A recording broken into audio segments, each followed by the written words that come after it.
بسم اللہ الرحمن الرحیم۔ شروع اللہ کے نام سے جو بڑا مہربان نہایت رحم کرنے والا ہے۔ 70 اولیاء نے فرمایا کہ جب بندہ یہ وظیفہ پڑھتا ہے تو اللہ کا عرش ہل جاتا ہے اور دولت اتنی کہ سونا مٹیا بر بر کے دے گا۔ ایسا عمل جو ہر مقصد کے لیے، ہر حاجت کے لیے، مال و دولت کے لیے، پیسوں کے لیے جو ارجنٹ ملے گا، آفتوں کا گہوارہ ختم کرنے کے لیے، اچھی رشتہ پانے کے لیے، درد و رنج منٹوں میں ختم کرنے کے لیے، اولیاء اللہ کا نایاب خزانہ اور نایاب وظیفہ۔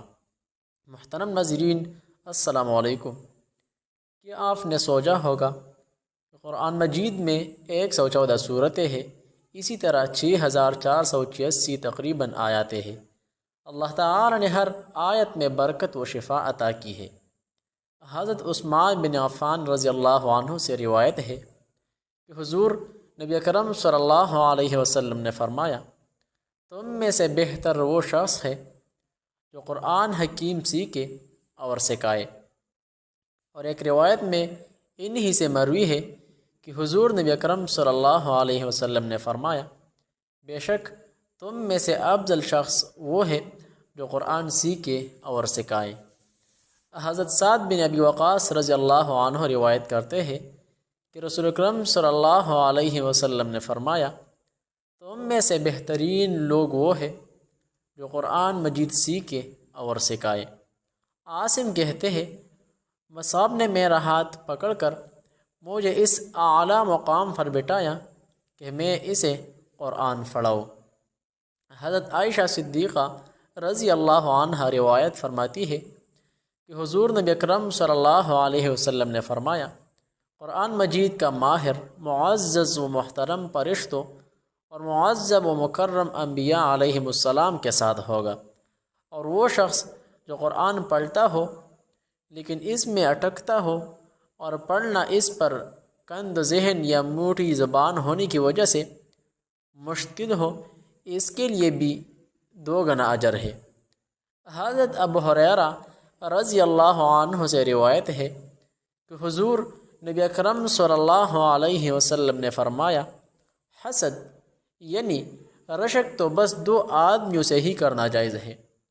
پہلا وہ شخص جسے اللہ تعالی نے قرآن پڑھنا و سمجھنا سکھایا تو وہ رات اور دن کے اوقات میں اس کی تلاوت کرے۔ اس کا پڑوسی اسے قرآن پڑھتے ہوئے سنتا ہے تو کہہ اٹھتا ہے کہ کاش مجھے بھی اس کی مثل قرآن عطا کیا جاتا تو میں بھی اس طرح عمل کرتا جس طرح یہ کرتا ہے۔ اور دوسرا وہ شخص جسے اللہ تعالی نے مال بخشا ہو اور وہ اسے اللہ تعالی کی راہ میں صرف کرتا ہے تو دوسرا شخص اس سے رشک کر سکتا ہے، اس کے ساتھ حسد کر سکتا ہے۔ معزز ناظرین، آگے ویڈیو میں آپ لوگ سمجھیں گے 30ویں پارے کی ایک صورت جسے سورہ کوثر کہا جاتا ہے، اس کی ایک آیت کا بہت ہی خاص ترین وظیفہ ہے۔ یہ وظیفہ آج تک آپ نے نہ دیکھا ہوگا اور نہ ہی سنا ہوگا۔ یہ وظیفہ اس قدر طاقتور ہے کہ اللہ پاک اس وظیفہ کی برکت سے آپ کیسے مالا مال کریں گا۔ دیکھ لیں کہ اللہ پاک اس وظیفہ کی برکت سے کیسے آپ کو مالا مال کر دے گا۔ بہت ہی زیادہ اثر رکھنے والا وظیفہ ہے، اور سورہ دہر کے بارے میں فرمایا کہ اس کو بکثرت پڑھنے سے علم و حکمت کی باتیں زبان پر جاری ہو جاتی ہے، اور 75 بار پڑھنے سے روزی میں برکت ہو جاتی ہے۔ اللہ کریم کا ذکر کرنا یعنی خالق حقیقی کو یاد رکھنا اور اس کی تسبیح بیان کرنا بھی رزق ملنے کا سبب ہے۔ چنانچہ حدیث مبارکہ میں ہے، حضرت نوح علیہ السلام نے اپنے بیٹوں کو نصیحت کرتے ہوئے فرمایا، میں تمہیں سبحان اللہ و بحمدہ پڑھنے کا حکم دیتا ہوں، کیونکہ یہ مخلوق کی تسبیح ہے اور اس کے سبب مخلوق کو رزق دیا جاتا ہے۔ راہ خدا میں خرچ کرتے رہنا، کچھ نہ کچھ اللہ کی راہ میں دیتے رہنا بھی رزق کو بڑھانے کا سبب ہے۔ تو کچھ نہ کچھ اللہ کی راہ میں دیتے رہا کرے، کیونکہ پیارا آقا صلی اللہ علیہ وسلم نے فرمایا کہ روزانہ جب صبح ہوتی ہے تو دو فرشتے نازل ہوتے ہیں، ان میں سے ایک کہتا ہے اللہ خرچ کرنے والے کو بدلہ دے، اور دوسرا کہتا ہے اے اللہ روکنے والے کے مال کو تلف کر۔ ایک موقع پر حضور اقدس صلی اللہ علیہ وسلم نے فرمایا، اللہ کریم ارشاد فرماتے ہیں اے ابن آدم خرچ کرو میں تم پر خرچ کروں گا۔ تو اس حدیث مبارکہ کے تحت آپ لوگ بھی اللہ کے راہ میں جتنا ہو سکے کثرت کے ساتھ زیادہ سے زیادہ خرچ کیا کرے۔